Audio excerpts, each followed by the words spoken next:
Persuasion. Persuasion is something that we do on a day-to-day basis.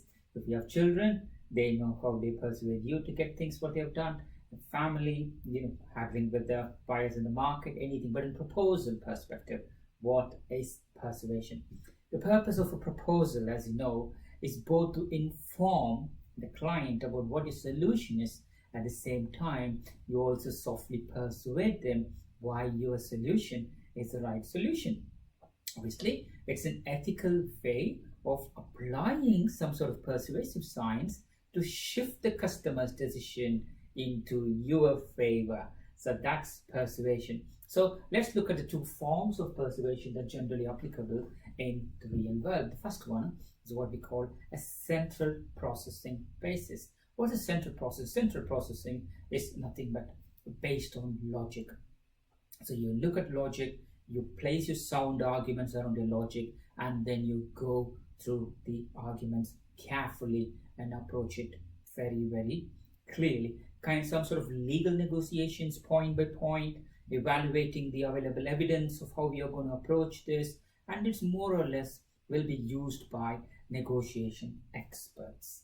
Yes, central processing logic, evidence-based, points-based. Okay, peripheral processing is pretty common. This is more on the emotional level. It's based on the mental shortcuts, how quickly you could process the client's information.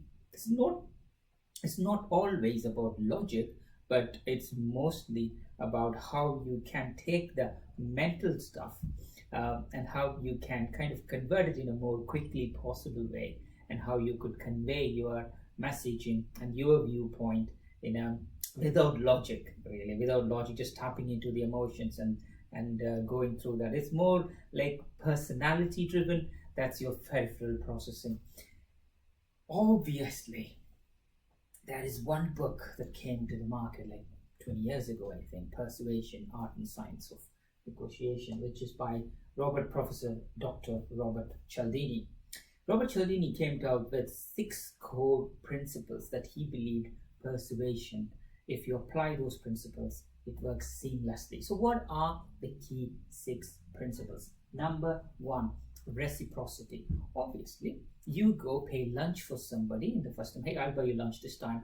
There is an obligation of the other person to say, hey, you know what, you bought me lunch, so I'm going to buy you lunch next time. So how can you bring that in your proposal? Number 1, the reciprocity. You're just telling people, here we go, you are obliged to give me something now because I gave you something before. You can give it like a trial, free trial. And your solution is, here we go, 30-day free trial. Oh my God, we already used them for 30 days. Let's see how we could help them with. Number 2, social proof. Social proof is nothing but your evidence that you build up. It's like, okay, they are doing it, so better I will also do that. So these are the people. Okay, here we go. This is my reference. These are the people who have used in the past. So, okay, if they have done it, let me also follow you. What are the social proof that you could demonstrate? You could references, your testimonials kind of a thing. Fits in there. Liking. Obviously, people like you, they buy you. People don't like you, it's going to be pretty hard, because remember, you're selling after all to a person. What's your likability factor in your company? All the good stuff that you do, in addition to the technical aspects. You know what, we are good people. We look after society. We look after our employees. We look after our customers. You know, and the person who's leading the bid, which is nothing but you. How can you build a rapport with your clients? So the client says, you know what, that guy is really good. That girl is really good. I just want to work with him or her, because through him or her, I like the company. So are you that person who can position the selling for your company? Number 4, nothing but authority. Authority is nothing but credibility. How can you position that you are credible in the marketplace? You have done it in the past, and this is the first time you're doing it. Even if it's the first time, you have done complex projects in the similar domains, how you can demonstrate the credibility. Number 5, scarcity. You know what? We can only work with few people. This offer expires in 2 days, and our seats are getting filled. You know what? Those are scarcity. How can you tell the client, you know what, we are only going to partner with 1 customer this year, and based on that relationship, we are going to project our overall market strategy. So we cannot have everybody to be part of our partnership. We believe you, the customer, to be the right partner for us. So others might say coming out with a normal solution, but you are more or less saying, you know what, we are coming with a more of a partnership approach. So how can you bring that scarcity in your solution? So the customer saying, hey, if I miss this, I'm gonna lose it. Number 5, or putting a solution. We already have the capacity, we only have one person or one other customer to get a solution. After that, we won't be releasing it anymore. Do that, see how it takes. Finally, consistency. Is it repeatable? Have you demonstrated it again and again? Are you a safe pair of hands? Consistency. So 6 key principles. If you haven't read the book, it's not an easy book to read, but there are good YouTube videos, 5-6 minutes of animated videos. You can get the concept really well. If you are into copywriting and if you are into the online buying, you can clearly see how these guys give you little bits of information to start with, ebooks, and kind of click and buy from them. Hey, you bought this, would you like to have this? By the way, these are the people who have done it and used this in the past. Then you gradually build up. 6 principles of Cialidini is effectively used in website marketing and all the online marketing stuff. If you haven't read the book, strongly recommend to read the book. What are the pitfalls? Number 1, overusing of persuasion. Just believing that you can convince the customer not on logic alone or your solution alone, just on your own personal ability.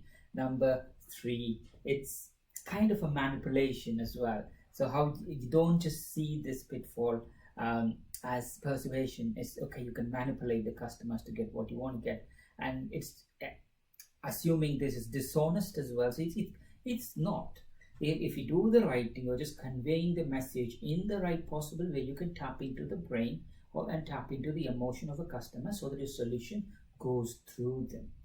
It's not manipulate, but some people use it to manipulate. But I'm sure, like salesy people tend to promise, overpromise, and underdeliver. But in this case, it's a balanced approach. How you can take a balanced approach. So in summary, people make decisions in 2 ways: logic, central processing, yes, emotions, peripheral processing, all based on your mind. So how you can bring both together. Then you have Cialdini's 6 principles. Cialdini 6 principles: reciprocity, social proof, liking, authority, scarcity, consistency. Yes, how you can apply those things to highlight the true benefits of your solution to the customer. So never ever try to deceive your customer. Don't overpromise, because you will be seeing it through. It's a small market, wherever market you are applying, so people will know who you are, what you do, it's going to come back. So that's persuasion. Look around you, the business situation, personal situations, how you have been persuaded to buy. It's very interesting. Please, if you haven't bought Cialdini, buy Cialdini. That finishes persuasion.